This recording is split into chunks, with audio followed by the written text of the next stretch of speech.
In this video, I'd like to show you how to use notes inside your basic Elmessenger Pro account.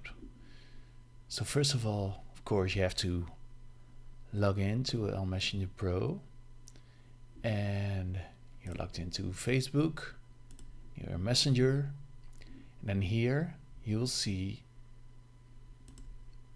a note option. So here you can make notes like we both know something like football enthusiast.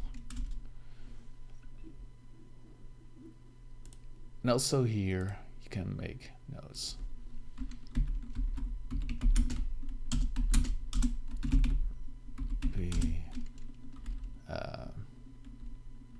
Like ClickFunnels, so save.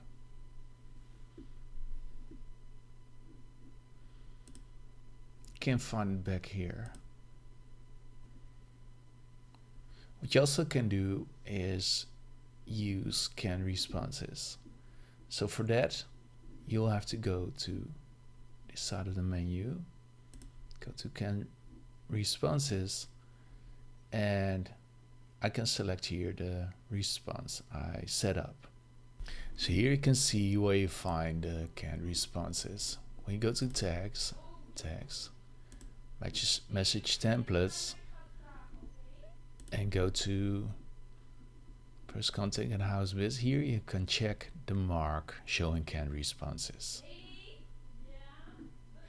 So this is how you use notes and canned responses in Elmessenger Pro Basic. Thanks for watching.